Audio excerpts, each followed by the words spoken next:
out based on performance. So that's something. Whoa. But no, it's a group that's taking themselves very seriously. I think last Thursday, last time we were with you all, it was a kind of distasteful thing to watch. It was hard. It was tough. It was ugly. We were on location last week, and it was not. It was maybe fun not want to to be on there, location. but it was not. When you want to be on location, you want wins. You want to be celebrating in bars, and we didn't get a whole lot of celebrating in bars with our friends last time this team was on the field. No, we did not. But as far as the quarterback is concerned, I think Marcus last year played really well when he was thrust into duty. But I will say this, and I'm not giving away state secrets when I say it.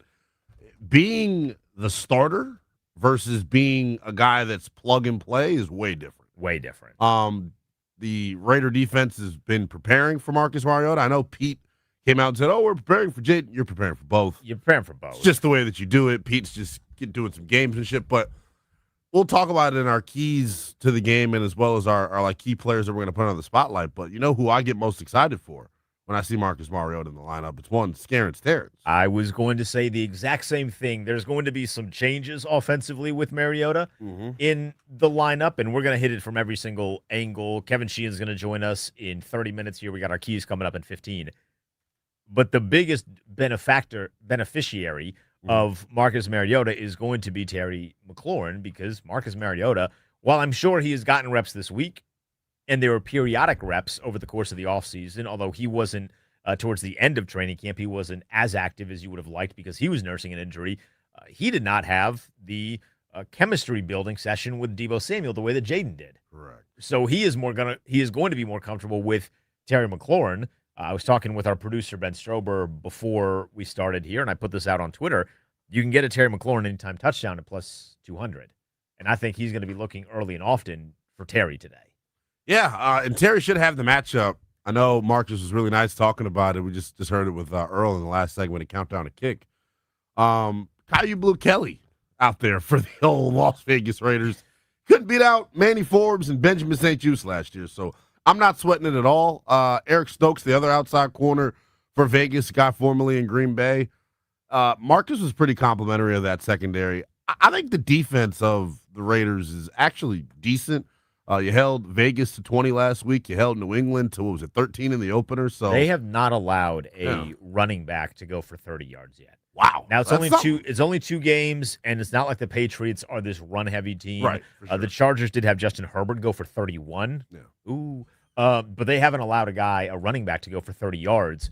You need to have, especially with a backup quarterback in Marcus. And Mariota is different than a lot of backup quarterbacks across the NFL because he has legitimate starting experience, which some of these guys that we think are good backup quarterbacks do not have nearly the amount of experience that Mariota does. But you need to make his life a lot easier. I thought we talked about this on the postgame show after the Green Bay game, and that was the last time we saw this team. They did not do a good job establishing the run. It felt like it was all on Jaden in a way that it should not be in year number 2. That needs to be a point of emphasis today, whether it's Bill, McNichols. Obviously, having Eckler done for the year certainly sucks, but at the same time, he's not. I didn't think he was going to be like your primary runner anyway. He was more of like a catch out of the backfield kind of guy, and I'm expecting to see Chris Rodriguez today for the first time, and excited to see what he's going to look like for the first time today. So we'd like to get you smarter here on the Burgundy and Gold pregame show. According to ESPN's run block win rate, Washington's second in the National Football League right now, yet the attempts just simply are not there right now for this group. But sort of to your point, your hand's kind of being forced right now. You have to run the football. There's no Jaden Daniels. You've got some shuffling going on along your offensive line, which we'll touch on here momentarily, but I think it's going to be huge. Last year for the season, Washington's run-pass balance was, 52-48 in terms of pass run. This year, they're 60-40 right out the gate. And I know it's only 2 games in, so the sample size isn't huge, but every metric says your offensive line at this point far better at run blocking than they are at pass blocking. And against Green Bay, everyone's talking about it, you got into a situation where you were kind of out-leveraged, and it had a lot to do with the play caller. I was shocked that he wasn't asked about his. There's pressure on him today. 110%. There's big time pressure on Cliff Kingsbury, the guy that is genius is overused here, but he's a very smart play caller, right? And last year we really praised some of the things he did, as you mentioned.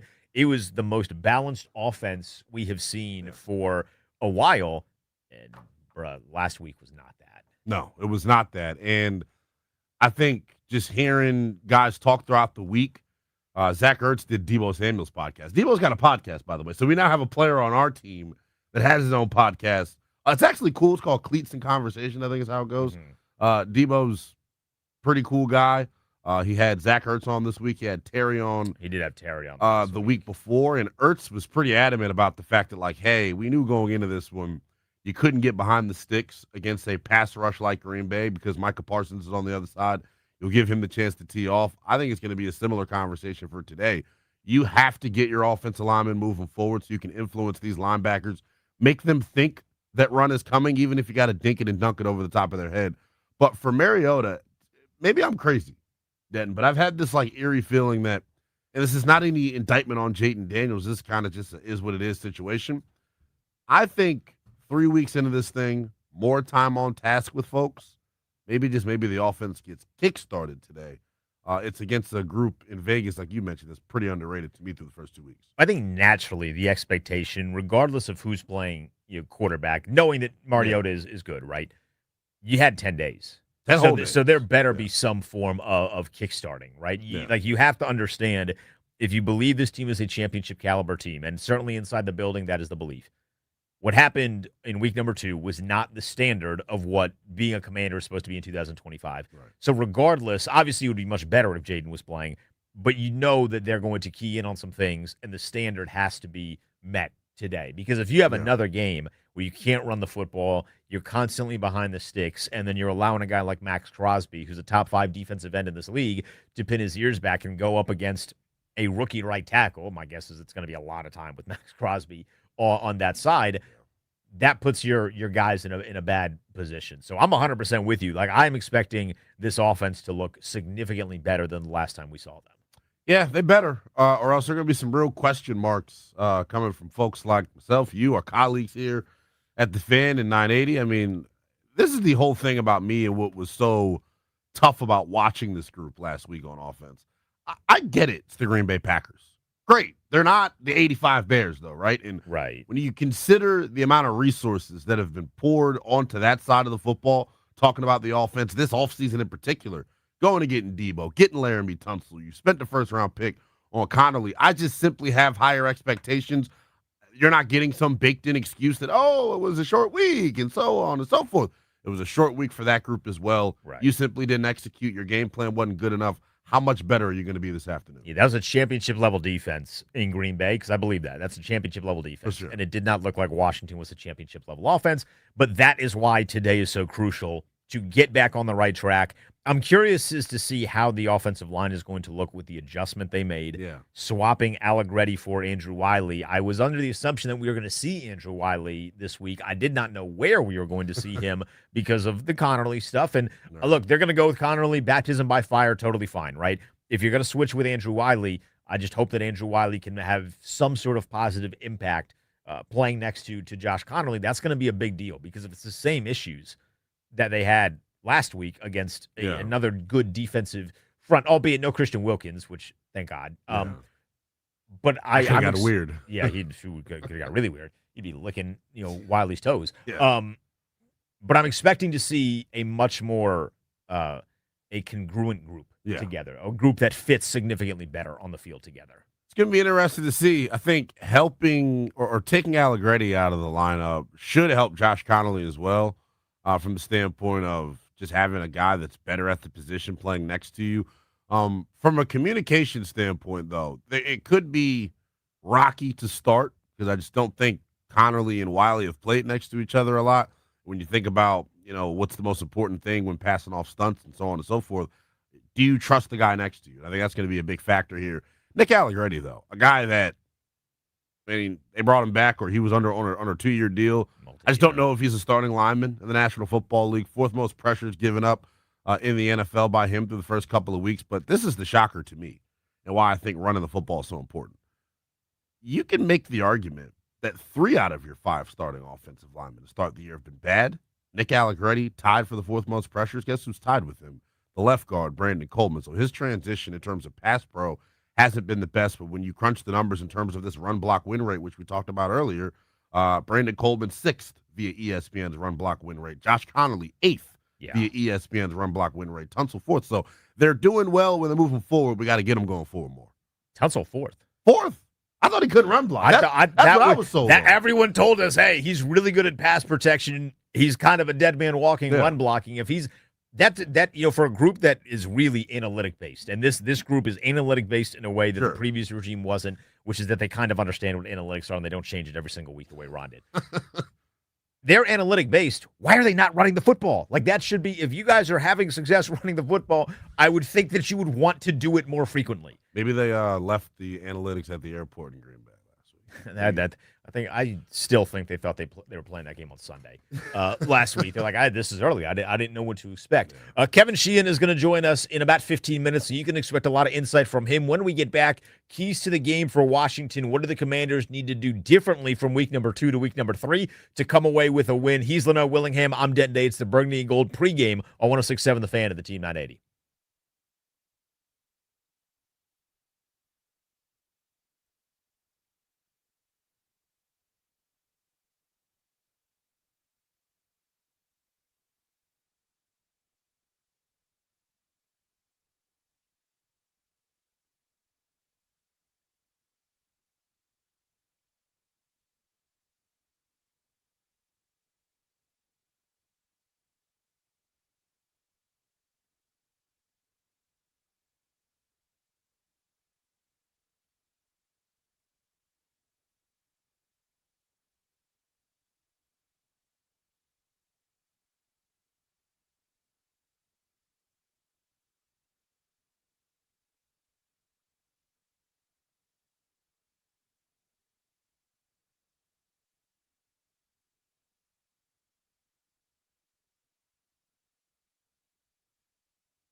It's the Burgundy Gold pregame show on 106.7 The Fan and the Team 980. I am Denton Day. He is Linnell Willingham. If you're not listening to us on radio, you can watch us on YouTube at both 106.7 The Fan and the Team 980. If you have a bold prediction for the game, I want you to tweet it to us at the Denton Day, at NELL_BTP. If you're watching on YouTube, you can drop it in the comments. We're going to read out your bold predictions in about 30 minutes. Kevin Sheehan in 15 minutes. But, Linnell, it's time to get into some keys to the game here for Washington. What needs to go right for the Commanders to jump to 2-1 on the season? I got 3 of them. You got 3 of them. I'll let you go first. Yeah. Can you make the Raiders one-dimensional? This is something that's probably going to be a key for me weekly. It feels like making that group one-dimensional. They're one of the worst rushing teams in the National Football League. I think they're dead last in ESPN's run block win rate metric. If you can make them one-dimensional, I think this pass rush should have the opportunity to be super impactful the way they were week 1 against the Giants. You're tied for the most pressures in the National Football League through 2 weeks. Dorrance Armstrong is going Kanye crazy right now. So can you give him more opportunities to rush the passer if you can? You saw it on Monday Night Football. Gino will give you a couple. Maybe need some Michael Shea accountability. Yeah. And really there needs to be accountability because what was the calling card last year? It was how they give guys career performances. Yeah. I would prefer it if they do not give Ashton Genty a career performance in week number 3. Right now, his over-under for rushing yards is 56 and a hook. So it's not terrible, but Washington has had a history of doing the opposite to running backs. My key is very similar to yours, but on the other side of the football, I need Washington to establish the run. If you're going to win this game with a backup quarterback, you need to run the football. Even if it was Jaden Daniels, you need to run the football, and I'd prefer it if you do it with a running back.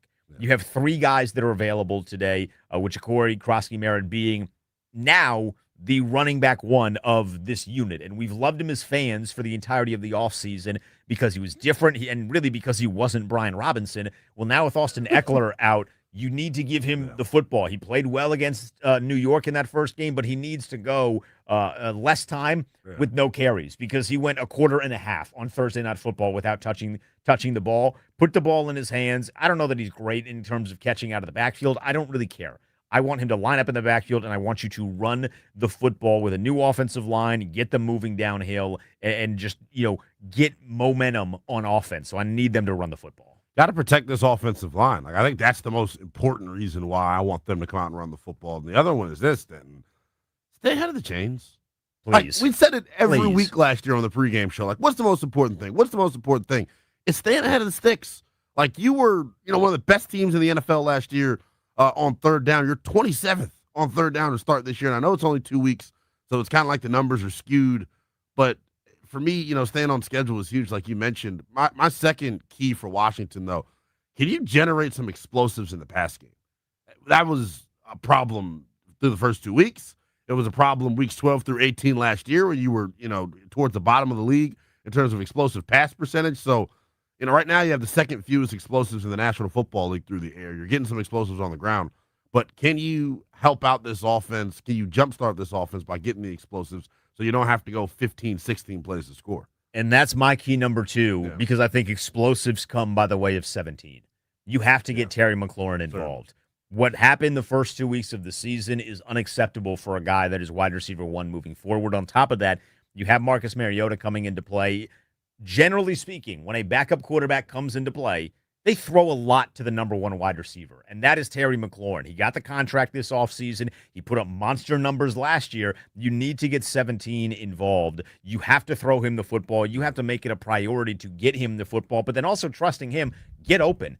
I thought he did a halfway decent job, getting open against Green Bay, and the offense just wasn't moving in his direction. You're going up against a far lesser secondary today. That Green Bay secondary is fantastic. And you're going up against a team in the Las Vegas Raiders on defense who are anything but fantastic in the secondary. You have to take advantage of that. And generating explosives with 17 opens the field up for everybody. Debo will get more frequently involved. Zach Ertz will get involved more. And then whoever they decide to have at wide receiver 3, not expecting Noah Brown to go today. So whoever they decide to put there, maybe that's Jalen Lane, and you get to see him a little bit more than just on a 4th and 4 with a slant, ISO, whatever, like we saw last week against Green Bay. I need explosives, though, and I need them to come from Terry McLaurin. Yeah, to your point, his most targeted game last year was that Week 18 game against Dallas, and Marcus Mariota played most of that game. Yeah. So, to your point, backups are going to look for their number one. I just think you got to look for Terry. Period. And remember, was it leading into that Titans game, Denton, and then Cliff spited us right off the rip by putting Terry on what, the left side or the right side? Yeah, he was always lined up on one side, and then he finally moved him, and you're like, thank you. For the first 2 weeks, it's been the exact same way. Can we please move our star wide receiver around? If I was Terry, like, if I'm being real, I'd be kind of frustrated. Like, Yeah. I'm watching Justin Jefferson, I'm watching Jamar Chase, and how innovative their coordinators are in terms of finding different ways to get him the ball, getting him targets. You can throw him a screen. He can run behind the backfield just like Debo can. I don't know why Washington treats Terry this way. I thought last year was being petty and wouldn't pay him, so let me just not get him involved. Yeah, I don't know what it was. But, like, dude, he's your best offensive weapon. Not even close. He's better than Debo. He's better than Ertz. He's better than your running backs. Get him the damn ball. And it's funny, last year, so they do that whole bit for the first, like, 2.5 weeks of the season. He's only on the left side. What was the biggest play of the game, week number 3? He lines up on the right side. And Jaden finds him for that game-winning touchdown. Good things happen when you mix and match and move wide receivers around. Get a little bit of motion going on. Get Terry in some creative elements or some creative spots to be successful. I'm 100% with you there. All right, what's your third key? Third key is kind of what I mentioned earlier. Can you stay ahead of the sticks? And, running the football is important just for establishing your physicality and trying to dominate the line of scrimmage. But the sole reason that I want to run the football is to stay ahead of the sticks. So someone in the chat, Mr. Andrew, types at us and says, I can just imagine them trying to establish the run. I can't imagine them trying to establish the run early because the Raiders' run defense is good. They get scared and start throwing more. Here's my biggest fear. It is a fear. And Denton, this is where we were like perplexed staring at each other last weekend, like, damn, what do we root for here? Because they're not running the football, but you saw the type of quick passing plays they were running to try and supplement your run game, and it's all about staying ahead of the sticks. If they cannot have the stupid penalties and things of that nature, I think they'll be fine. But I do want to see the run game get established because that's who you were last year. And that's what worked so well last year. This is not a key for me, but it plays off of something you just said. If you're going to run screenplays, I'm not anti-screen. Yeah. If you're going to run screenplays, your wide receivers better win a damn block.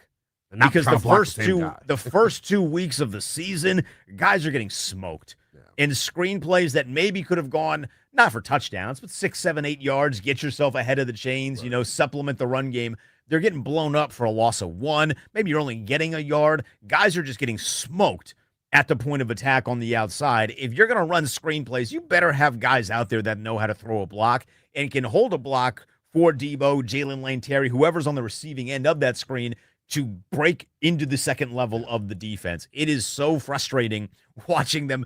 Hey, we're going to try a screen on 1st and 10, and because it doesn't work, because Chris Moore gets smoked, because they throw for whatever the reason is, they throw like Zach Ertz out there to block, and that's not his specialty, and then it's 2nd and 12, and you're like, well, that sucks. Now we have 2 consecutive passing plays here. Andrew types in the chat, not Mr. Andrew, this is regular Andrew now. Stop calling screens. We don't have the athletes for it.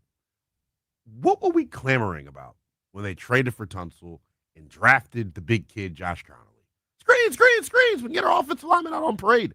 They're running the wrong type of screens. We haven't seen a tunnel screen yet. Right. Get me Laramie Tunsil flying out and killing a linebacker, killing a corner. Get me Connolly building some confidence by knocking a safety's block off. Where are the tunnel screens? That's my question. Tunnel screens, maybe a tight end slip to like whether it's Ben Sinnott or can we get a yank off in the chat? Like get a Colson yank off, watching that, and today. Then you get to see your big guys moving downhill with your tight end, like something like that. Just throwing it out to the outside on the wide receiver screen hasn't been working. Glad you brought up tight end. My final key here, it's week number 3.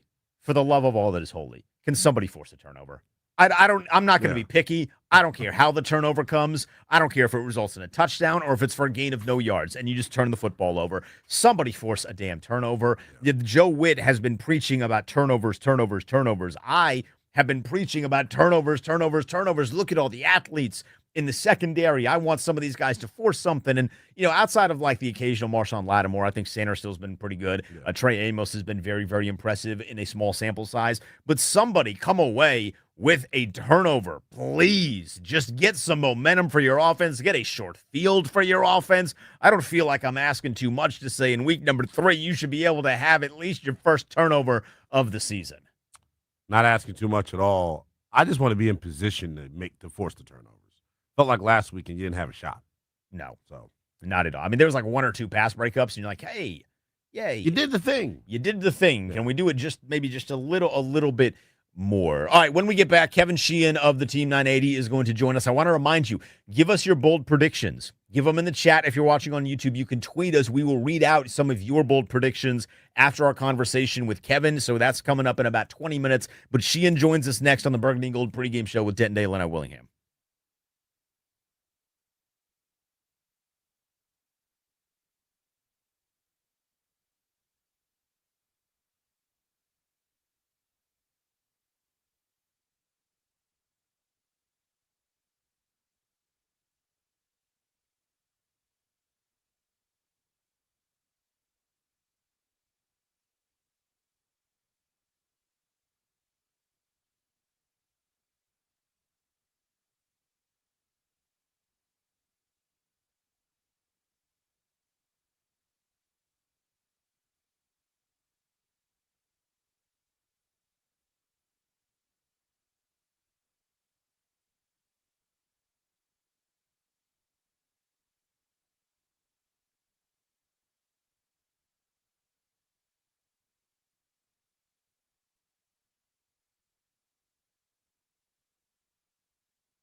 Kevin Sheehan's going to join us in a moment here on the Burgundy Gold pregame show. Hold on to your seats, people. We just got inactives released, And there's one big, large surprise on this list, Linnell.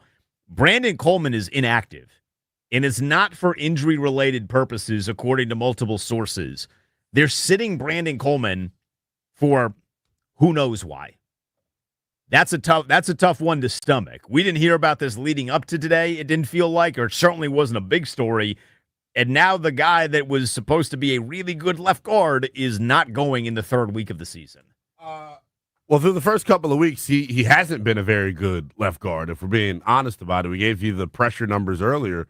Tied for fourth most pressures allowed in the National Football League. He's been good as a run blocker, but in pass pro, it's been work in progress. I'm stunned by the decision, though, because it is non-injury related. It stuns me. That means I would assume it's going to be Chris Paul at left guard over Nick Allegretti. Chris Paul, a guy that's had a really good spring, really good summer, has been able to stay healthy. It was one of the first things I noticed out at OTAs, how trim his body was. Looks like he's going to get the start.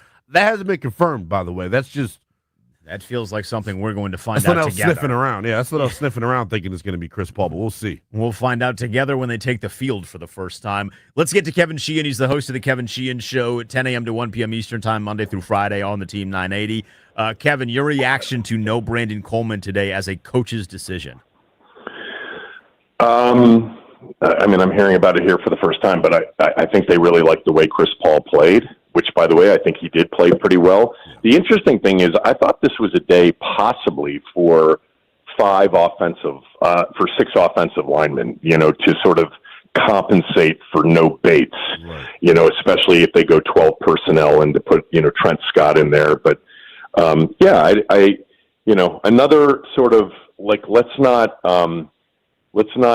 congratulate each other on drafts until you've got 3 full years in the in the bank, because that was another from most of the fans, chess over checkers. What a brilliant pick, and it still might be because we've got more time. But Chris Paul. Doc said something to me like a few months ago. He's like, I just like him.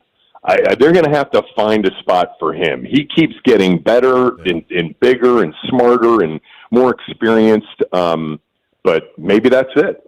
I mean, that's the obvious replacement. There's no other. Yeah, he's going to replace. I don't think you go back to Nick Allegretti, who has struggled as much as Coleman has in pass pro to start this year. But to your point, man, like it's interesting that they made this decision. He's been really good as a run blocker, Kevin, by all the metrics, but pass protection, not so strong. You mentioned not having John Bates today. When you look at this Raiders tape, they got this kid in the middle, Lelu, that has just been hell on wheels, ball of butcher knives, rolling downhill. When you have 2 new guards on the interior, how worried are you about the former 7th-round pick of the Colts? We'll see. We're not at practice every day. We don't know what it looks like. They do. They've got a good sense of what happened last Thursday night. They're not playing a team anything remotely resembling the team they played last Thursday night defensively. And in fact, this should be a defense that they should be able to move the football against. They should be able to throw the ball against. So I don't know what it all means. This happens when you don't have, concrete answers, and it starts with no Cosme. It then leads to Allegretti, and he's struggled just like Connerly Jr. has. Here's the one thing you gotta hope they've figured out. And again, I'm not going to say that we've figured it out, but I think the most obvious takeaway from the first 2 games is that Josh Connerly Jr. needs help. And whether that is sitting and being replaced by, say, Wiley, and then, we got a guard issue in terms of who's active, but, or it means we're not leaving him out there on Max Crosby one-on-one. That would be mean-spirited at this point to do that to him. So, got to protect the passer today. If they protect Mariota, they're going to be, unlike last Thursday night, there are going to be some open receivers. Speaking of those open receivers, how often do you think Mariota is going to be looking in the direction of 17?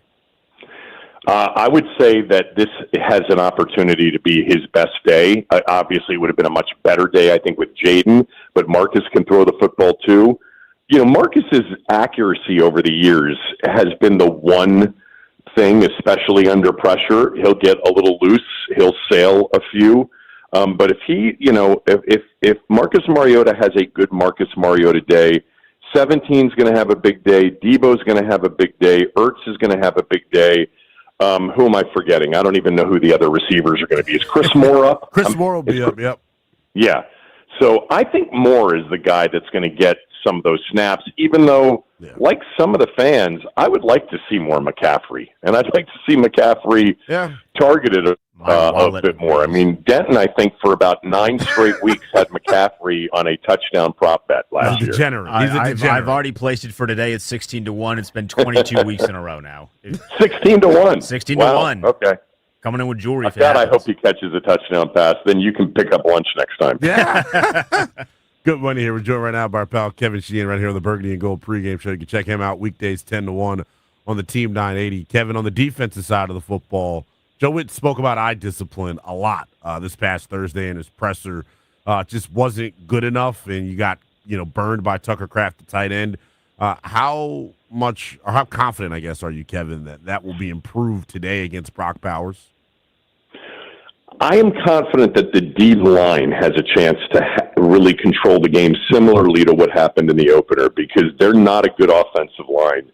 And they did have an injury, although I think he's up. I haven't seen the active. Their right guard, Jackson Powers Johnson. But anyway, what I was going to say is that I'm much more confident in a much better defensive day. But if they had trouble with Tucker Kraft, Brock Bowers is the best tight end, more likely than not. I think you'd win that debate 8 times out of 10, maybe 7 times out of 10 in the NFL. Now, he's been a little bit banged up. It didn't seem to matter that much on Monday night, but they're going to have to cover the tight end today. Here's the thing, guys. Geno Smith can really throw it. Like, I don't know about you. He's one of those quarterbacks that is very streaky, and if they give him time, he'll take shots. He's fearless. They've got speed, and Thornton, that 4th rounder from Tennessee, can really run. Linnell, he looks 4.3, 4.4 to me, legitimately. Every bit of it. You've got a great tight end. You've got a guy like Jacoby Myers, who's has been running underneath routes forever, bubbles forever. Like, they can get some chunk plays, but I feel good about the D line and the pressure and the ability to stop the run. But if for whatever reason they don't get it today, that's where you end up with a really close game. Not bringing turnovers into the conversation is that, if you don't dominate the D line against their O line, then they will make some plays in the passing game. But I think there's a good chance that Kinlaw and company could have a good day. Yeah, speaking of turnovers, is today the day where they finally force a turnover in 2025? It'd be nice, because like I was thinking about it the other day, it's like, -2, you're in a dogfight that you may lose. Even, I think you win the game. +2, this is 34-14. So let's get on the right side of that. Washington hasn't turned the ball over either. 0 giveaways, 0 takeaways. But that is always, if not the most telling stat, if you haven't seen a final score to go to, it's certainly one of the top 2 or 3. And the way I see it today is, if you don't give the ball away, you're probably going to beat this team. It seems like it's going to be that way. You mentioned team speed for the Raiders, and I think they've got it on the offensive side of the football. In terms of what Washington's trying to accomplish on defense, they want to play a lot of man-to-man coverage, and if you're not going to have pass rush getting behind your man-to-man coverage, it's going to be a struggle. Do you think they have the horses in the back end to play this style of defense? 'Cause that's something I brought up this week. Maybe we may need some wholesale changes because they look slow. I'll tell you what, I don't know how much you talked about this week, Linnell, because we only had really one day to talk about it.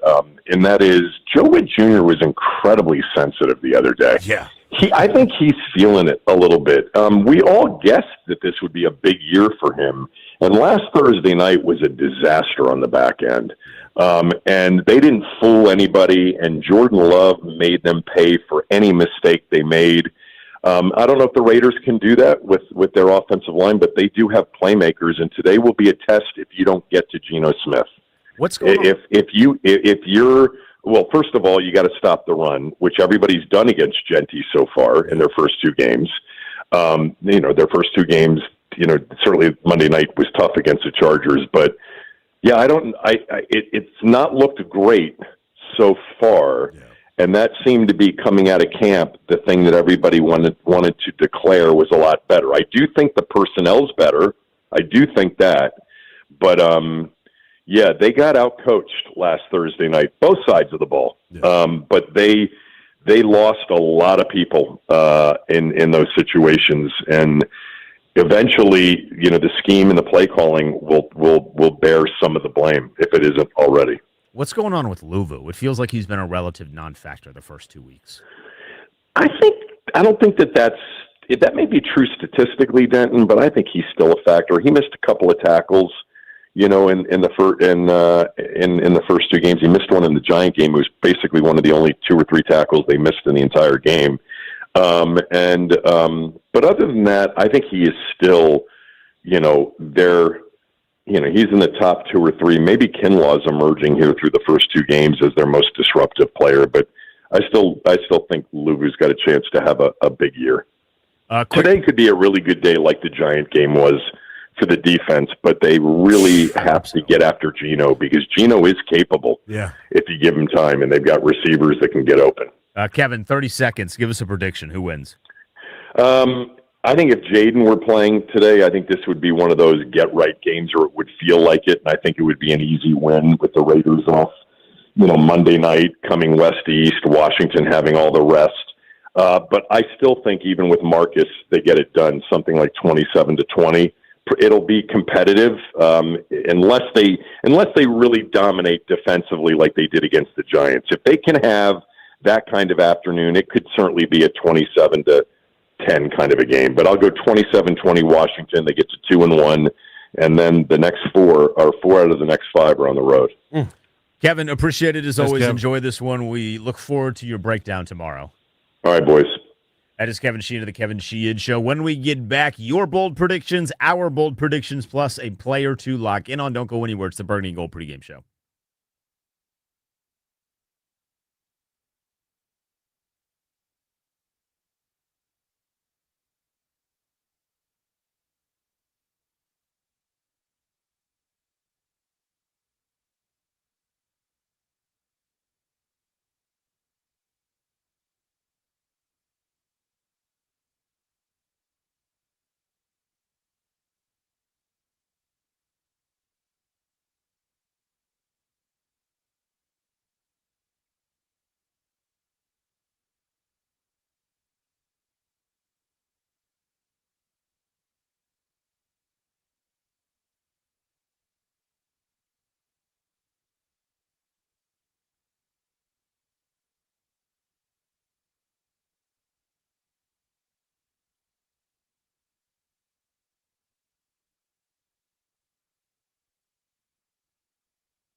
It's the Burgundy and Gold pregame show with Denton Day and Linnell Willingham. Ben Standing going to join us in 10 minutes live from Landover.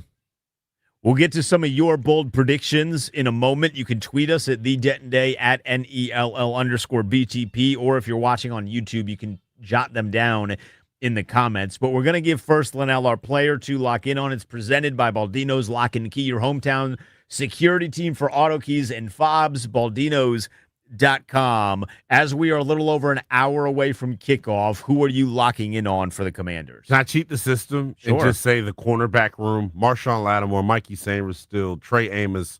I mean, they got a lot of speed in this Vegas wide receiver room. Trey Tucker can fly. Dante Thornton can fly. Jacoby Myers, we know he's a pro. They got, targeted last week. They had some breakdowns in communication in terms of motion coming across the formation. How much better is their eye discipline coming up here this afternoon, and do we have the speed in the secondary to run with the wide receivers of Vegas? If they can run with them and not give up the explosives, I think we'll be fine. So I'm going to go with our biggest storyline of the day. Yeah. The biggest storyline, if you're just joining us, is that Brandon Coleman is a healthy scratch coach's decision. That kind of stunned a lot of us, all of us, honestly. I didn't read anything before the game that said Brandon Coleman is not going to play today. So with that said, whoever is going to get the start at left guard, that is going to be my player to lock in on. We don't have that information yet. My guess is that we are going to find out together when the offense takes the field for the first time. It could be Allegretti. You have put out into the ether that it could be Chris Paul. Kevin Sheehan was just with us. He said Chris Paul is a guy that they really like internally. I don't know who it is going to be at left guard, but whoever it is going to be my player to lock in on. They need to make sure that if they are replacing Brandon Coleman for whatever the reason is, we don't know, which is a coach's decision, they need to make sure that they handle their business. We cannot see what we saw last week against Green Bay, where Marcus Mariota is under duress from every single side today. Yeah, I totally agree, and it starts with you having some balance offensively and not allowing Max Crosby. And I'm giving this kid some love, and I got to Sean Reed about it last week, our new Commanders beat writer for the Post, who was just in Vegas covering them with The Athletic. The 7th-round pick of the Colts from last year, Jonah Leilua, 3 sacks on the season as an interior defensive lineman. His last name is Leilua, and he's got the complexion of the Samoan. He's a badass. Yeah. He's a oos. He's somebody oos. that is going to have the ability to game wreck and penetrate here. Can they, block him and not allow him to game wreck as well as Max Crosby? All right, let's get to some bold predictions. Yeah. We will get to yours on Twitter and in the YouTube chat in a matter of moments. I'm going to go first here, Linnell. I've been preaching this for the first hour of the show today. Washington not only gets a turnover, I think they get 2 of them. And I think one of them is going to come from Mikey Sanders still, Frozone himself. I think Mikey forces a turnover. I'm not going to specify or hold myself to a specification of an interception or a fumble. I don't really care. I just think he's going to force a turnover, and it's going to give Washington a short field where they then take advantage and go and score. But this is going to be the game where the turnovers finally start to come in the direction of Washington. Just got word, by the way, will be Chris Paul via Nicky Javalis. So it's going to be Chris Paul starting at left guard, not Allegretti. So Paul is going to be replacing Brandon Coleman today, who is out for coach's decision purposes. As far as a bold prediction goes, it was my Monday morning headline Friday on the Burgundy and Gold today. 17 gives you 96 million reasons why. I think it is a big-time Terry McLaurin day. I think he goes for over 100 yards and 2 touchdowns this afternoon. I think he establishes himself. He's going up against Caillou Blue Kelly, for God's sakes. Guy that was on the scout team a year ago. Yeah. He should have a big-time day. That would be massive. Terry does not have, over the course of his career, a lot of multi-touchdown, 100-plus yard games. And I consider that to be an elite performance, so I would love it if he has an elite performance. I did also take him anytime touchdown at plus 200, so that does factor into that as well. All right, so here's some of your bold predictions on Twitter. And, again, you can put them in the YouTube chat if you are watching us there. Our guy Bobby says that the defense is going to create 4 turnovers today. I would love 4. I'm just going to take – 4 would be amazing. I'm taking 1 or 2, but if they can give 4 to the offense, I would gladly take 4. Our guy Sam says McNichols finds the end zone twice instead of Ja'Cory Crosby Merritt. That happened last year. Against Arizona. Yeah. 4th game of the season. So I think that's very possible. I think the carries are going to get split around. Someone tweeted at me, Sean. He says Bill gets – I don't know if this is meant to be a joke or not. I think it is one of those jokes that's a little too real, which makes it funny. Bill gets 9+ rushing attempts today. Yeah, well, there we go. That's a hell of a bold prediction. He's got to. All the metrics say that he has been awesome through the first 2 weeks. We were looking at each other in the bar last weekend going, well, why the hell is this dude not getting the football? Yeah. He pulled up in a Sean Taylor throwback jersey today. So Which throwback? the one from '07. The yellow? The yellow, Yeah. with the yellow trim. That one So it was was silly. a good look for him. Rakish on Twitter or on YouTube says that Mariota's going to win NFC Offensive Player of the Week. That would be hilarious, honestly. I would love it, but that would be hilarious. It would be. Sade says there's going to be a pick six today, and then Quinn Kingsbury says a special teams touchdown today for Washington. I would love that because, special teams, who takes back some of the kicks, Luke McCaffrey. Luke McCaffrey anytime touchdown, anybody, 16-1. I would love something like that. What else I would love? Ben Standing, live from Landover. He's going to join us next year. He's Leno Willingham. I'm Denton Day. Don't go anywhere. It's the Burning Goal pregame show.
About an hour away from kickoff here on 106.7 The Fan and the Team 980. It's your Burgundy and Gold pregame show with Denton Day and Linnell Willingham.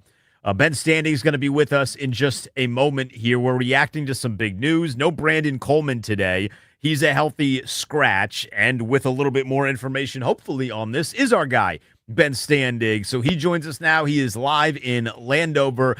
Ben, do we know a reason as to why Brandon Coleman is not going today? Hey, what's up, guys? How's it going? What's going on, Ben? Crazy, yeah. The guards shifting at both spots. I mean, Brandon Coleman definitely a surprise. I heard that you say you hope I could shed some more light on this. I wish I could. The only thing I could say is that earlier in the week, Coleman was banged up a little bit and was limited in practice, but he did practice as the week went on, so I didn't really think too much about it. But they're also telling us this isn't injury related, so I don't know. It seems. I mean, look, the whole line was not very good in the last game. I think we all can acknowledge that. Yeah. But to sit the guy, my argument for when people were saying sit Josh Connerly, I'm like, well, look, it's only his second game. He's only played 2 games in the NFL. It's once you start that clock, you can't just stop it immediately just because from a long-term perspective. I'd make the same argument to a degree for Coleman, right? I mean, he's only been the left guard now for 2 games, so pretty interesting if you're telling me it's not injury-related. Yeah, it's going to be really interesting to see, or hear rather, post-game from Dan Quinn if he sheds any light on that. I thought Chris Paul had a really good camp. He was a guy, Ben, and I don't know if you agree with me, when they first reported back in the spring, you just noticed a change in his body composition, a guy that was going into a contract year and needs to play well as a former 7th-round pick. So not totally surprised he's was good last week when they put him in. Brandon Coleman in pass pro has been a real issue to start the season, but the run blocking numbers speak to a guy that's ascending at the position. So I am surprised, just like you are. The other active over inactive that's kind of minuscule that no one's going to care about, Ali Cajo getting the elevation over draft pick Kane Madrano. Yeah, I mean, obviously, yes. I mean, that's if we're just talking about from that perspective, sure, it's a little confusing. I mean, I thought Cajo stood out to me during the preseason. He was a guy that I had on my final 53, and I think when you just look at their general profiles, Madrano's the speed guy. He was the fastest linebacker at the combine. He's more of a safety linebacker hybrid type. Had his draft profile was questions about his tackling. Cajo is sort of the opposite. He's like more of a traditional 4-3 outside backer. Both can help on special teams, but he is a much more like textbook tackler. I think we saw that late in some of those preseason games.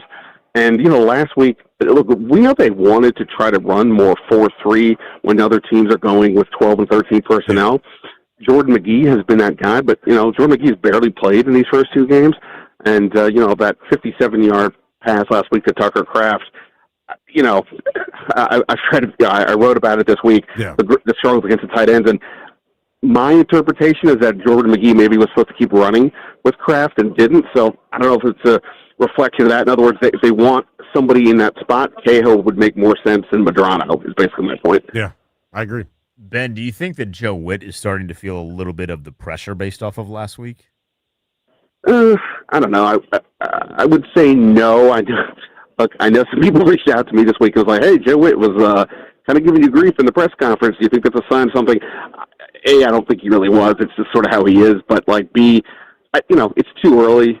But, look, obviously all these guys are stressed out, I think, at all times. This is a fun job to have, except when you're doing it, I think. Right. It is crazy stressful, as we know. So I don't know if he's feeling that way. I mean, look, the defense today, we know that the offense is missing a lot of pieces. The defense is missing Dietrich Wise, but that's it. Like, they have no real excuses today from a production standpoint. And obviously the Raiders, they've got some talented pieces with Brock Bowers and Geno Smith's a fine quarterback, but this is not a juggernaut offense. They should be able to, control the game to a degree, especially if it's the version that showed up in week 1 against the Giants. If it's the version of last week, well, then there's a bigger problem. Then maybe then there is more pressure felt. But, that there's still a lot of depth on the defensive line. Same in the secondary, and you got Wagner and Louisville at linebacker. So there should be enough here to get this going, assuming that they really have made positive strides with the changes they made since last year, which I think they have. But we'll see. It's been a tale of two defenses so far in 2 weeks. I totally agree with you. Flip into the offensive side of the football. Thursday night, you just didn't run it enough. And to me, the numbers to start the season in the run game have been good when you have had the attempts. How does John Bates being inactive this afternoon, do you think that limits their attempts at running the football? Well, maybe not at running the football, but they don't have an obvious blocking tight end. I mean, if Ben Sinnott was going to be the guy, he would have played more than 3 snaps last week after Bates went out. I think they're probably going to use some 6 offensive lineman packages, like Trent Scott, I thought was going to be up this week, independent of all these other moves. That can't be a staple play, right, but it can be something that you go to here and there, especially if it's, sort of, I'm not just talking about 4th and goal or, 4th and an inch. Right. I'm talking like it's traditional play. So they may end up having to do that. Now, again, I would think that this is why this whole thing is so weird. If without Bates, you might say run less. Okay, cool, but what do you that means throw more when you don't even know who's the other receiver opposite Terry McLaurin? I don't know that that's my plan either. So I think, Corey Krosky-Merritt should get decent touches, I would think, on early downs with Jeremy McNichols, the passing down kind of a guy, and Chris Rodriguez, filling in somewhere. I think you have to lean on the run game a bit. You've got to get that going. Bill is one of the bigger play guys they seem to have right now. So right. I think you lean on that, but you're right. Without Bates, it is a very different look. And how they adjust to that is going to be really interesting to see today. What's your expectation for Mariota? First time we've seen him since the end of last year against Dallas. Yeah, I mean, look, obviously the guy we saw last year play came in was very effective in the two main relief appearances for Jade, led them to wins. He's been around the league. He should be fine. The only caveat is he basically didn't practice all summer, dealing with Achilles tendonitis. So he has been able to practice since training camp ended, but that's not the same thing as doing it all camp, all summer. He has. How much has he really worked throwing the ball to Deebo Samuel? Whatever he's only been getting in the last couple of weeks, but Jaden's been getting the reps with the one. So how much has he been throwing to him, to Jalen Lane, et cetera? So that's my only wonder is there any kind of a rust / chemistry limitations with some of these guys that he just has not worked with as much? Yeah, totally agree. I think that's probably the most under talked about part of Marcus Mariota being the starter today. She just hadn't really had any training camp time, no time on task with these wide receivers. But for whatever reason, Ben, despite all those facts, I feel like he gets the offense kickstarted today. And I think targeting Terry McLaurin early and often should be a part of that plan. McLaurin's most targeted game last year was that Week 18 game against Dallas where Mariota played most of it. What are you expecting out of 17 today? Yeah, I mean, it's a reasonable thought for sure that Mariota is one guy he has. As Terry said to me on Friday when we knew officially Mariota was going to start, that that he has banked reps with Mariota, and so yeah, I would think that Terry gets more involved. Obviously, he needs to in general, no matter who's a quarterback. After the first 2 games, Week 3 last year was the breakout game. Obviously, different circumstances, and because he missed all of training camp. But yeah, I would think Mariota looks his way a lot. I would think he goes to Zach Ertz as well. The other interesting thing will be, without Austin Eckler, you take away that safety valve. Jeremy McNichols, can do some of those things, but how comfortable does Mariota feel giving it to him? And then, what does McNichols do with the ball once he gets it? Right. Eckler is not the fastest guy, but very subtle with his movements and able to make some plays. As we saw with yards after the catch, is that going to work as well? Messing Mariota last year, I mean, it's such a different group that he played with. All along the offensive line, the tight end, the receiver room, the running back room. So it's a very different group. It's not just completely plug and play because he wasn't with this group, but, he was with the system. Right. So, Ben, because, Brandon Coleman is inactive, he has taken a lot of the notoriety, but no Noah Brown today as well. Who do you anticipate is going to get a majority of that wide receiver 3 snaps? I mean, this is the problem. I have no earthly idea. like Chris Moore would be like the easiest call, right? He was the guy that was getting, when Terry was out of training camp, he was the guy who was often in there with the ones, he's 32. He's been around the league. He did have the 37-yard catch last week, but there's also a reason why he's sort of in this end of the roster practice squad range. You want to tell me Jalen Lane? Okay, cool. Except that I like Jalen Lane, but at 5'10", that's not the size you typically want to go with an outside receiver, and that's what they would be asking him to do. And then so that leads you to Luke McCaffrey. The ideal scenario is he's the guy who steps up, who is able to become a viable threat for them. I mean, that he's got the good size, obviously, the draft investment, et cetera. And he did have a 19-yard catch last week and a 2-point conversion from Jaden. So, maybe it's him ultimately, but again, he's got to get open. And if we didn't just see that enough this summer, maybe it changes when the games are live. But yeah, sure. I throw a dart at those three guys and hope. I don't know. For sure. So the thing about Luke McCaffrey is he has been billed as this slot guy. So whenever we see Noah Brown go out, I never think it's more for Luke because they feel like they like him more as a slot guy than an outside guy. Chris Moore is someone that had a big catch against the Giants. It's going to be interesting to see which way they ultimately go with the football. We get a prediction from you as you're on your way out, Ben. How do you think this afternoon goes? Josh Harris told someone on the record that he expects the team to go to 2-1 today. So are you agreeing with the managing partner? Well, I mean, look, putting aside all the X's and O's, if this is a real contender team, if they're going to show that last year wasn't just some sort of weird combination of things that happened that led to that, they should win this game. I mean, the Raiders are, I'm not dismissing their talent in certain spots, but they're not the most talented team. They've given up a lot of yards in the passing game. And, the rest travel situation is very, very real. Washington hasn't played since, a week ago Thursday, and the Raiders played a late Monday night game this week that had to travel across the country. There's a lot of advantages here for Washington. So I would say Washington wins something along the lines of like 20 to 16, a rock fight kind of a game. But if they don't, I'm not so much worried about them dominating the Raiders because they're missing a lot of stuff. But they better. It's not a must win, but it's a don't lose game is how I've been phrasing it. It's as close as you could get to must win in the last week of October or last week of September for sure. Yeah. No, I mean, also look. I mean, the schedule just gets a lot harder as we know, and the Raiders right now on paper, other than the Dolphins, are probably the easiest team they have on the schedule. So, at home, all those factors they should win. I think they do, but on offense in particular, a lot of variables all of a sudden. Ben, appreciate the time as always. Enjoy this one. Thanks, guys. I appreciate it. That is Ben Standig. He was live from Landover giving us the breakdown there. So before we get to the Junkies, Linnell, they're coming up here shortly. Yeah.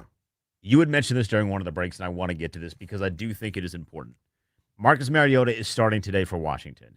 There was some hope, it felt like, in the beginning of this week that maybe Jaden Daniels' knee would be okay and he'd be good to go for Las Vegas. And then you stumbled across a report from Jeremy Fowler that suggested that was never really in play. Not the audio, but this is a quote transcribed by our pals over at Hogs Haven.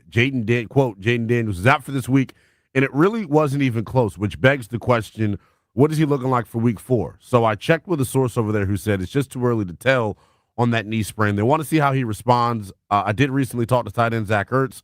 He told me that Marcus Mariota, the backup, is literally like a starting quarterback. He's one of the best 32 in the world, so it leaves him in a good spot. They feel like they can win with Mariota at least for the week until they get Daniels back. I said this on Wednesday on the Burgundy and Gold today, looking at the schedule. If I am Washington, never's going to play him this week. Atlanta's defense next week. If he wasn't close this week, I'm not pushing it next week. I don't want him flying across country. He's going to fight like hell, though, to play in L.A. against the Chargers in 2 weeks. I know he's going to scratch and claw. But I tell him to sit his ass down and come back Monday Night Football against the Chicago Bears when you have more time to get prepared. You can survive life with Marcus Mariota if the other guys play up to par. I would be open to having him play against Los Angeles. I know that game's going to be an important one for him. I don't think that should be the defining factor into whether or not he goes. Right. But I'd be open to seeing him go against Los Angeles. But I have no issue with them being cautious here. I fielded a bunch of tweets. I'm sure you fielded a bunch of calls on this, comparing it to last year with the rib situation. And I get on a surface level why that comparison exists, but if you just dig an inch deep, you realize this is not the same thing. You have to be cautious with a knee. Yeah. You have to. You cannot allow a guy to go out there and injure himself even worse than he already is on a part of the body that it is very easy to injure yourself with. At least with the rib, there were ways of protecting that in a way that's very difficult to protect with a knee. And then, like, as fans, we understand the RG3 trauma from 13 years ago. I don't know that anyone in the building necessarily cares about that because most of the people in the building Nor were not should they. around in 2012. And you're right, nor should they. But you just have to be cautious with Jaden understanding the style that he plays. And I do think there might need to be a slight adjustment to that. But just also the understanding of we need to make sure that he is healthy and he is good to go for the long term here, not just for a short term game against Las Vegas or really any time before they take on the Los Angeles Chargers. Yeah, totally agree. I just wouldn't push it. It's just not necessary. I think his long term health is super duper important. And then here's the thing: even when he does come back, and why I'm okay with him not coming back, not even that I'm okay with it. Scratch that. I'm demanding that he is not back until he is 110% because the play style doesn't need to change. Cliff just can't drop him back 48 times. 48 You know what I'm times. saying? Because he's going to scramble. I do think he needs to be a little bit more comfortable with some windows. Like I did think Terry had some Yeah, plays he where didn't he see was it well open. last week. He didn't see it the best in the world, but you're right. Like you have to run it with somebody other than Jaden Daniels. Exactly, Like this yeah. is why you lean on the running back. So we wanted to make sure you guys had that report. When we get back, you will hear from the sports junkies, and we will continue to discuss the plan for Washington now that Brandon Coleman is not going to go on the offensive line. He is Linnell Willingham. I am Denton Day. It is the Burgundy and Gold pregame show on 106.7 The Fan and the Team 980.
It's the Burgundy Gold pregame show. Denton Day and Linnell Willingham on 106.7 The Fan and the Team 980.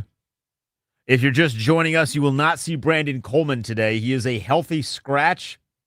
It was dubbed as a coach's decision. Not great. That's a bad look. We don't know what the reason is, but when it's a coach's decision, it's usually not a good reason. So we're going to have to get a little bit more information on that, hopefully before the end of the game. It'll be Chris Paul starting in place of Brandon Coleman. Let's hear from the Junkies, Leno. How about that? You want to hear from the Junks? I want to hear from the Junks.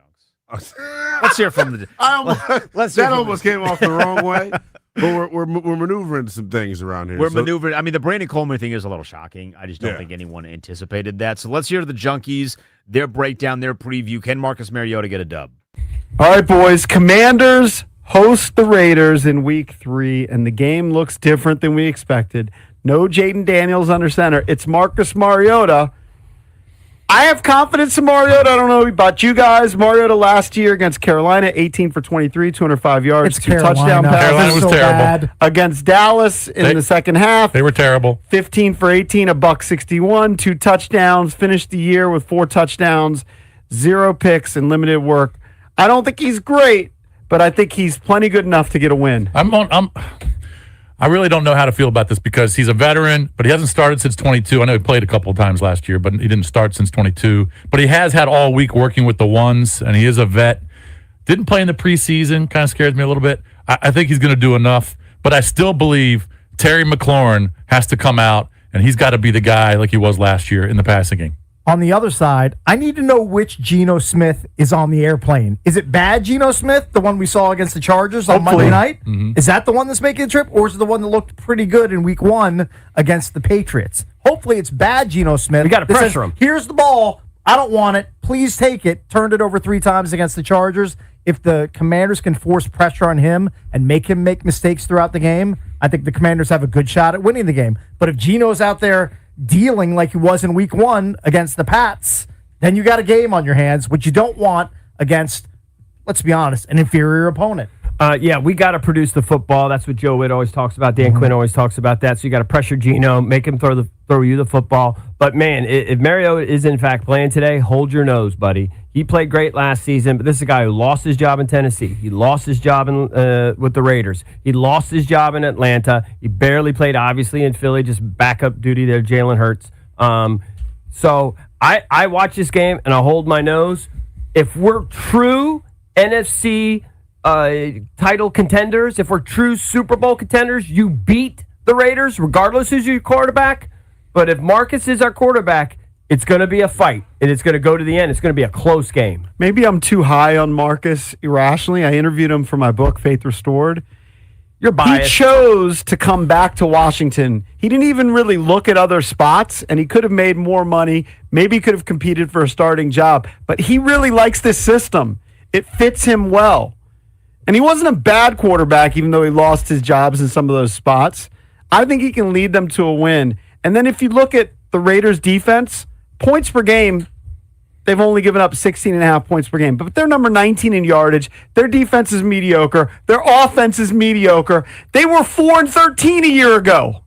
Different coach, a lot of different players. I can't really compare them to last year. I'm not buying into the Raiders being significantly better. Genty so far has started off very slow, 81 yards in 2 games. I think Washington's going to take care of business at home. With Marcus Mariota, maybe I don't like the spread as much. Even if he commits a turnover and throws a pick, I'm going to take Washington 27-24. Defensively, yeah, I mean, I guess where they rank in terms of yardage, they're not great, but they got to Drake May 4 times. He's a versatile quarterback. Right. He can run. So Mariota's got to be careful. All right, don't turn the ball over. Scoot out of the pocket, gain your yards. So I think defensively they still could cause problems for Marcus, but I do think that he'll make enough plays. Terry will make enough plays. Debo will make a few plays. They win 24-20. I think the Commanders win 21-13. They're not going to get close to 28 or 30 points, but they score just enough to win. Your offensive MVP in this game is Debo Samuel. I can't believe Jason called him fat and out of shape before the season. That was weird that he did that. That's a fib. With Mariota, we squeak out a win. I don't even know how you get to this number, but 22-21. Literally a squeaker. All right. 22-21. I don't even know how that works. How about 5 field goals, a touchdown, and a 2-point conversion? Just a 2-point somewhere. Is that math right? I don't know. Maybe. Just a think 2-point so. conversion somewhere. 5 field goals is 15 points. Oh, Plus it's just a touchdown touchdown. is 7. Oh, you don't need the 22. 2 point. Oh, Matt Gay. go. Ain't hitting 5 field goals. Probably As not. long as they're at 35 yards, he will. All right, that's how we see it. Back to you, boys. As long as they're 35 yards. As the Junkies, I would be in agreement there. I don't know that I would want Matt Gay to even attempt 5 field goals. That would probably Five is a lot. And credit to him. 5 is a lot. I don't know that there's a lot of people that I would want to attempt 5 field goals, but he is definitely he's not one of them. He's not one of them. Their kicking game is not good. Did you see Young Ho Koo got cut by the Falcons? I did. Their career points leader, which is like nuts. That is kind of nuts. You interested? If things don't go well today, for him, they can still go. Like they can still win the game, and he just misses a bunch of kicks. But are you interested in Young Ho Koo? We'll keep it as appropriate as possible. There have been some jokes on the internet. There have been some jokes. Let's just say I'm all in for Mr. Koo. You can give me some Koo. I mean, a guy that has had a lot of success elsewhere is at least worth a look. If Matt Gay has more issues, they've been committed to him through 2 weeks, but look, man, we've seen like 6 kickers in the Adam Peters, Dan Quinn era, so I don't know that commitment is going to be long standing. A certain somebody predicted a win today for Washington. He said it with his entire chest. You'll hear who that was when we get back here. We got predictions coming your way in about 20 minutes. He's Leno Willingham. I'm Denton Day. Don't go anywhere. It's the Burning Gold pregame show.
It's the Burgundy and Gold pregame show. Denton Day and Linnell Willingham with you on 106.7 The Fan and the Team 980.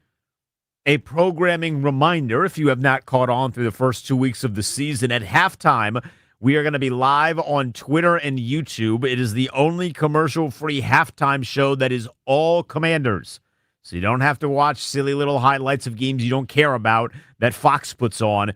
You get to just listen to Commanders content. So come back with us. We started the 2-minute warning on both Twitter and YouTube. Linnell, so we've been talking today. This is a big game for Washington. No Jaden Daniels. Marcus Mariota going to be starting quarterback. We found out about an hour ago that there is no Brandon Coleman today either. It is a coach's decision, healthy scratch, and Chris Paul is going to be starting in favor of Brandon Coleman. Does that impact the way that you view the offense and the expectations you have for Washington today? I mean, it has to, right? I mean, when you have that type of change, if you looking at from a holistic view, all right, no Jaden, no Noah Brown, no Coleman, no Allegretti. You have 5-6 new starters right now on offense. So, yeah, I think there's going to be some hiccups potentially, but I just think you're the better football team.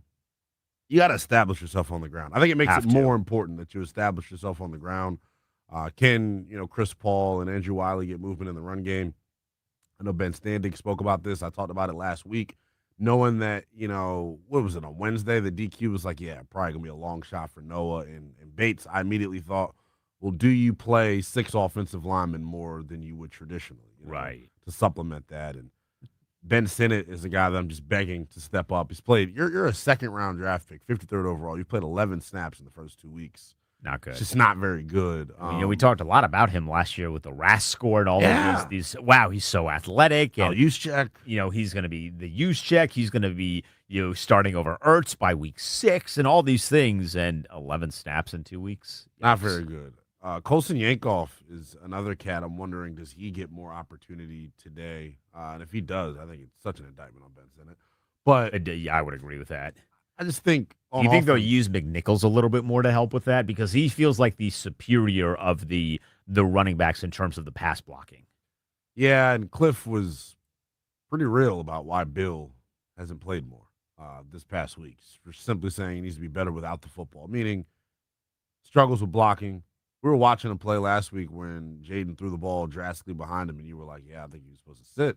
Yeah, he was. He didn't read it correctly. So the way that you needed him to. Playing without the football, it's got to get better in that area. But I think he's going to get the chunk of the workload today. Raiders rush defense, mixed bag throughout the season. Did really good last week against the Chargers. So I just think we're as a whole sleep on the Raiders. I will say that. Just hearing how folks have spoke about them and their defense in particular, like they got some dudes on defense now. They have 7 at least. They have one of the best defensive ends in the game with Max Crosby. Now he's not Micah Parsons. That is very, very clear. He's not Micah Parsons, but he's still really, really good. And you got to be able to prepare for him, especially knowing that he's going to see a lot of Josh Connerly because there's just no way you're not going to put your best player on defense over the rookie. You're not going to be like, hey, we're actually going to be really confusing and mysterious, and we're going to put him on Laramie Tunsil instead. You're just then nullifying your best players. So they're going to put him on Connerly. You got to have some sort of plan in place. You sent me this video. We gave it to producer Ben, and I want to play it for you. We are in the business of predictions. Yeah. Josh Harris is apparently coming for our job. Listen to Josh Harris with Steve Weish of NFL Network prior to the game here. All right, so until then, we've got now. And today, of course, your quarterback, Jaden Daniels, is not going with the knee injury. Just your thoughts on today's game with the Raiders? Yeah, look, I think this is one of we should win this game. Marcus has been around the NFL a long time, very respected quarterback. Team supports him and respects him, and we're going to be 2-1 after this game. Okay. So what is worse, Linnell? Josh Harris doing media availability an hour before the game, or Josh Harris definitively saying we should be 2-1 after this one, writing the book and saying this is a win? Well, Steve, Jaden being out, we think we have a really good shot, and Marcus is going to help us win. That's basically what I wanted to hear from him. I love this. I think Josh has done no wrong. Here's one thing I will say about Josh. We got the news this week about the team officially going back to RFK. Yes. pull a Wizards. The Wizards got their 529 plan rolling out this year for home games. Josh Harris needs to do something in 2030 to make those tickets affordable for people. He can do no wrong in my eyes. I wouldn't care if he even gave a score prediction. He is Josh freaking Harris, the savior of Washington football. He's got it. He's got it. Whatever he wants goes. Jaden is the savior, but I understand where you're coming from. Yes. I am generally just a little on edge. It's like the Bible, Dan. There are several key figures throughout the Bible. Josh key Harris. characters. You know? I am just generally a little weary of when guys start doing more media. Certainly. I don't think that one media hit ahead of a game in September is going to make him Jerry Jones. But I am perfectly fine if he does not get in front of a microphone for the rest of the year. Unless it's at like a business conference. Yeah. If he wants to get in front of a microphone at a business conference, he can do that. I think that's justified. He's carved out a nice little lane for him there. Now, granted, I did not want him to be like, I think we're going to lose. That would be way worse. So he has to say that, but I'm just, the idea of him doing media, because he's a friendly dude, he seems friendly. I don't know him, but he seems friendly. I was just a little on edge about that. You sent that to me, and I was like, oh, this is new. We haven't seen this before. Yeah, it was different. I know Josh likes to have a good time.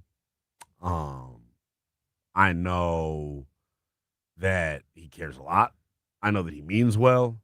If they lose, that clip, over under, if they lose, how many times is it played next week? That's going to be that's not going to be played just here. That's going to be played on the mothership. Yeah. That's going to be played on NFL Network.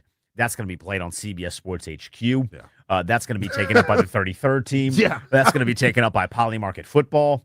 Taylor Mathis might throw it. Polymarket drop is very underrated. I mean, she might throw it in her walking bet. Like, it's going to be everywhere. It's going to be an insufferable clip. So they have to now go win. Like, there's the owner put the pressure on you. You have to go win. Part of that is going to be establishing the run. Marcus Mariota played twice last year.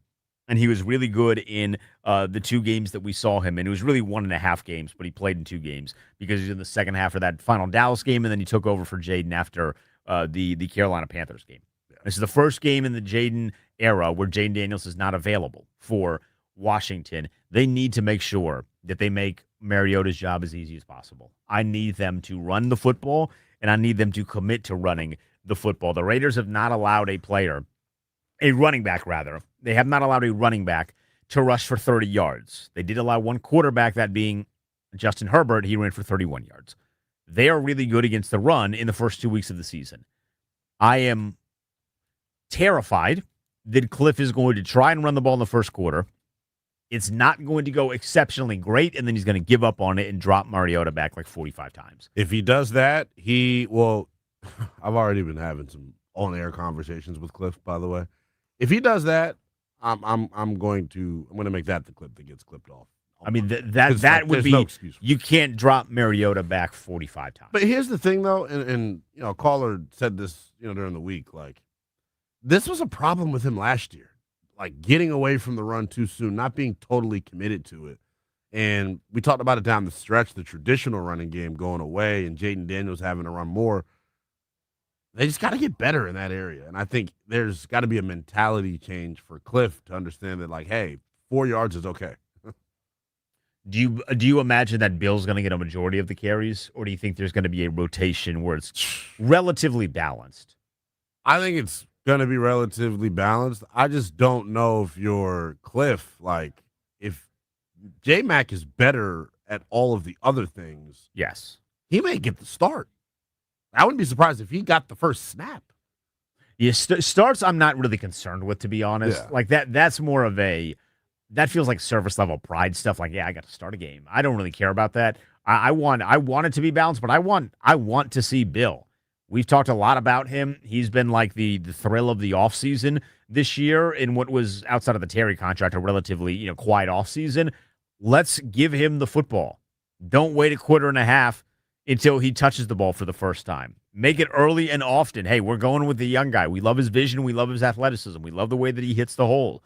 We're going to give it to the young guy. I fear that they're going to get maybe a little too cute and kind of do what you just mentioned here. Well, we're going to start McNichols here. And then you might see Chris Rodriguez first. And then you'll see Bill. Like, just be simple about it, right? Keep it simple, stupid. Just be simple about it. Give the best runner of the football early and often. Yeah, for sure. And I think with Chris Paul and Wiley at guard, I wonder if there's any drop off in the run game because Brandon Coleman had been good for the most part as a run blocker. Very good as a run blocker, which does make him sitting today all the more curious because it's not a health thing. It is a coach's decision that he is going to sit.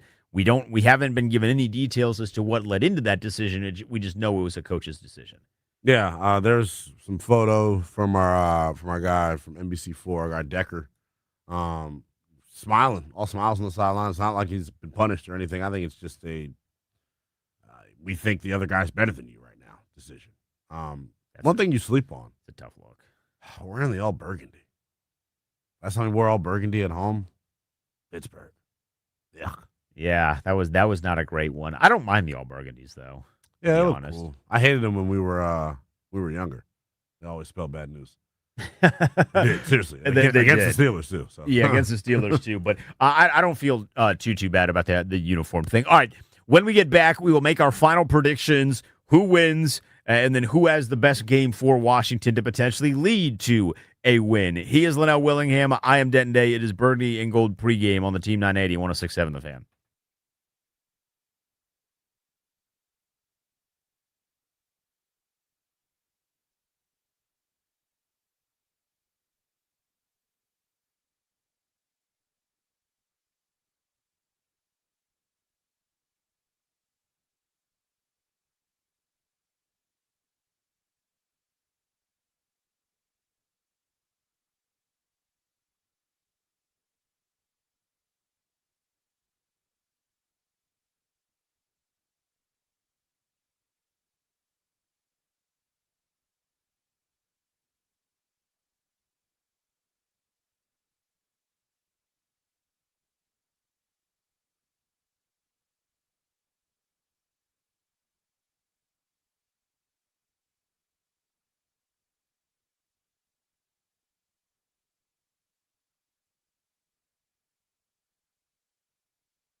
It's the Burgundy Gold pregame show. Denton Day and Linnell Willingham on 106.7 The Fan and the Team 9 to 80. We are about 12 minutes away from kick, Linnell. This is a very big game for Washington. 12 minutes away. 1-2 is a tough look on the record. It's ugly. It's an ugly look. There's no good way to stomach that. You know, Jaden's not playing today. It's going to be Marcus, but still, you don't want to go 1-2. 2-1 is a big time, a much better look to have. What needs to happen for Washington to get there before we give our predictions? You just got to be tougher than you were on Thursday night. I thought like Green Bay was the aggressor on both sides of the football. I thought you got punched in the mouth up front, and it's going to sound cliche. I'm going to say it each and every week, so like put on a T-shirt. You have to win the battle of the line of scrimmage. Mm-hmm. Can your defensive line recreate the line of scrimmage? Can your offensive line get movement and allow you to get some confidence in the run game? But honestly, you know who I'm looking at? And I'm always a proponent of, like, if the play works if you execute it. Cliff Kingsbury, Joe Witt Jr., with 10 days to prepare, how much better is your plan? Because, quite frankly, your plan last Thursday sucked. Not good. Can you be better this week? They need to be. They need to be more committed to running of the football. And I think if you're Joe Witt Jr. in specific, I'm going to look at him. You got to be aggressive. Yeah. If you're not getting pressure with 4, and it's going to be tough now, you know, your lineup is not as good as it really wasn't all that spectacular week number 1. Not really. But you lose Dietrich Wise.